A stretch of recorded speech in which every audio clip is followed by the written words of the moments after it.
Hello. In this module, we will be discussing apparent violations, how to add them, how to approve them, and who has access to what. We'll begin by double-clicking on our desktop shortcut, which of course brings us to the starting form for inspectors. Now, a couple of things to be aware of as far as apparent violations go. First and foremost, they need an employer profile. They must be attached to a specific employer or crew leader. You can't just have them floating around in the system. So we'll use our test profile that we've been working with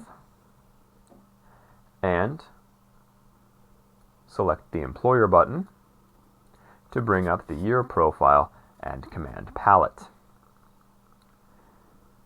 Now, you'll notice that on your inspector palette, there is an apparent violation button. Just be aware this is going to be the same apparent violation button that is available to outreach workers and to management and reporting level staff. Anyone in the MSFW database who has any has any communication with employers has the potential to receive and therefore to enter apparent violations. Now, once we click on that form, the form itself will be fairly straightforward, very similar to the traditional paper apparent violation form that you have no doubt already seen. Draw your attention to a couple of different things. First of all, you'll notice that the text boxes for apparent violation description and for notes not only are physically larger than some of the other text boxes, but when you click on them, there's a scroll to the right, a scroll bar. So that scroll bar indicates that these are what are referred to as long text boxes. Basically, you can type a great deal more in here than you could in any of the other text boxes. So, that does not necessarily mean that you should type a great deal more. Like with services, just remember that you want to be thorough, of course, but you also want to be direct and to the point. Make sure that all of the pertinent information is covered, but that all of the information covered is pertinent. And of course, over here in the white blank for paperwork, if we double click on that, it brings up the attachment window. Yes, you can add attachments to apparent violations, and it will save those permanently into the database. This is a great place to put any additional documentation, prior signed documentation, picture files of the aggrieved location, etc., etc., etc. Again, it's very much the same thing that we discussed in the services module. You can select add to bring up a small window which will let you select files to add. You can remove files from your attachment window. You can even open or save files, either individually or all of them at once, to your own PC. So, this again is going to be fairly straightforward. However, there is one important difference between the apparent violation input form and the labor camp application form that we had in the last module. You'll notice that the arrows at the bottom are gone.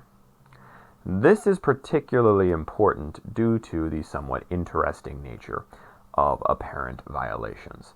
Effectively, when you are putting an apparent violation into the database, once it's in, you cannot access it again. You cannot go back into the database and look through all of your previous apparent violations. You cannot go back and make edits or remove data from an apparent violation. So it is essential that you put your apparent violation, at least on the entry form, you put it in correctly, you check, and you double check your work. So, let's add in some basic information.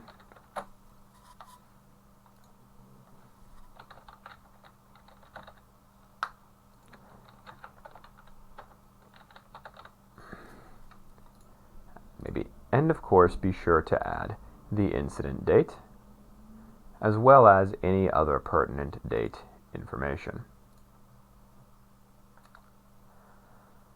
So that looks good for the basics right now. What we're going to do is we're going to select Save and Close. And then, if we like, we can add a service in to make sure that it's been tracked that we have added that particular service in. However, if we do add a service for an apparent violation, I stress this, make sure that you check the hidden checkbox so that it does not appear here. And that is going to be how you enter apparent violations. Again, any member of MSFW staff that has contact with employers can add apparent violations. However, as inspectors, you have further responsibilities with apparent violations. Once the apparent violation is in the system, you can select the Approve Apparent Violations. And here you see not only the entirety of the apparent violation information entered on the previous form, you also have a small inspector area with specific information as to the next steps you should take. You also, as you are inspectors, have access to previous and next record selectors, which again just are the little arrows that let you look back and forth throughout the apparent violations. This specific apparent violation approval form is going to be unique to inspector level personnel. So, I also draw your attention to the record ID indicator up there. That's especially important because if you want to print an apparent violation, which we'll look through in a second, you simply have to remember the record ID for the one you wish to print. Now, you can put in additional information such as the date considered, additional documentation. Again, anytime you see that particular white box and nothing happens when you click on it, double click on it to bring up the attachment option. And then of course, additional checkboxes here, a follow-up status, and then additional referral and referral date information. Once you have that taken care of, simply select Save and Close to make sure it has been appropriately processed. Again, I am working in the database testing environment, so I can add in this apparent violation and it will not go anywhere. Please do not add in your own apparent violations just to test the system. Anyway, so again, the apparent violation system is going to consist of a few very basic parts.